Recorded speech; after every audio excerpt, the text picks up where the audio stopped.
He wasn't just a lover, he was a full-time scandal in silk stockings.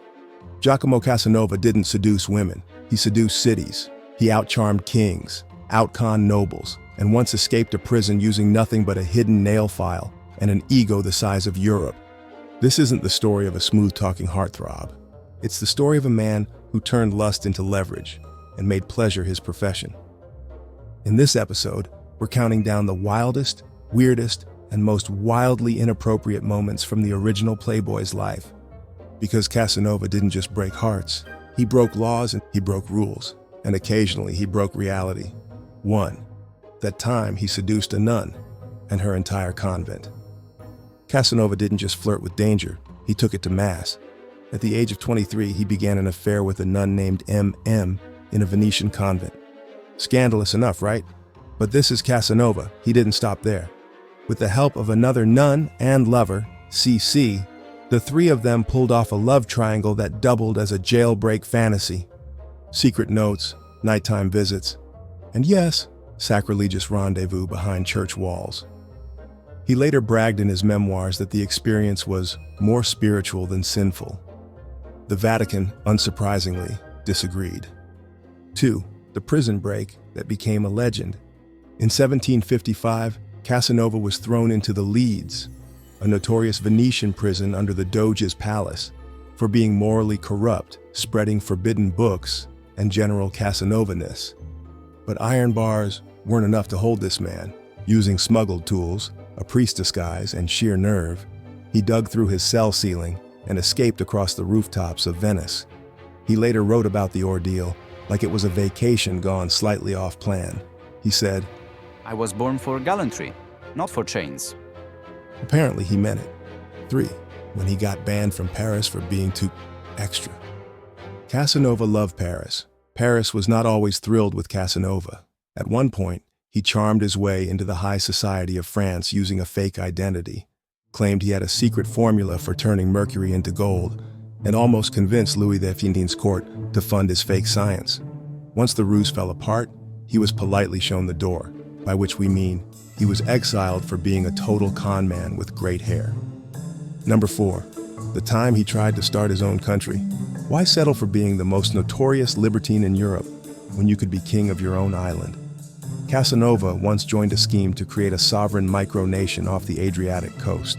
He wanted to write the laws, shape the culture, and, we assume, install a very generous ministry of pleasure. The plan fell apart, of course, but the fact that he tried says everything you need to know about the size of his ambition and ego. Number 5. Casanova versus the Pope. Yes, really.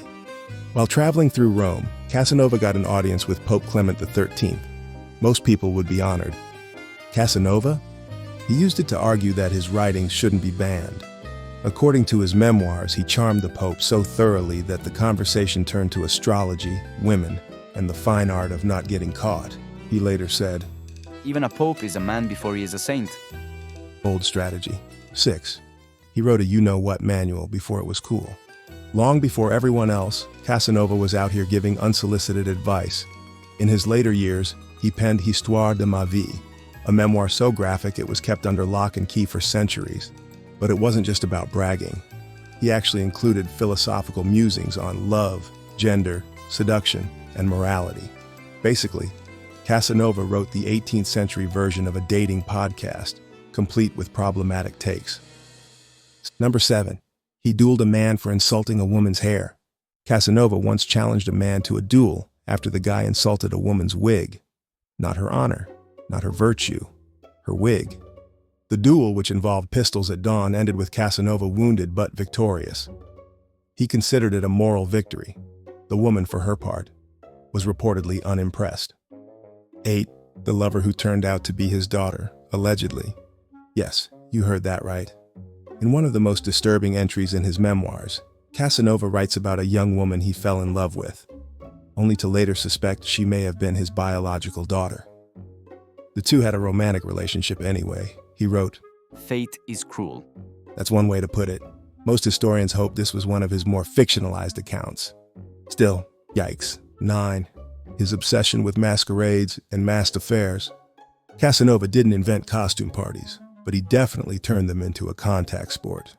In Venice during Carnival, he used masks as a tool of seduction, showing up to balls as noblemen, peasants, priests, and pirates. No one was safe. He once seduced a woman by pretending to be her fiancée. The real fiancée was apparently late to the party. Casanova was not. 10. When he tried to reform himself and failed hilariously. Near the end of his life, Casanova tried to go legit.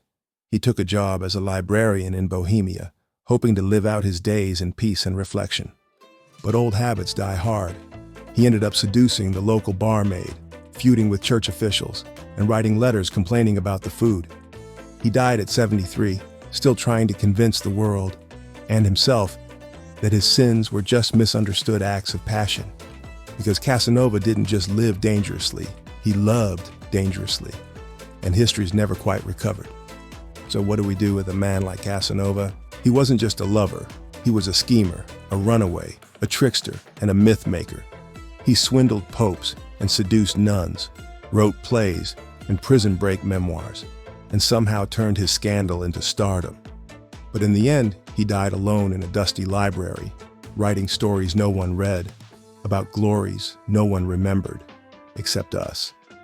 If you enjoyed the scandal-soaked trip through history, don't forget to like, comment, and subscribe to Hidden History Dork.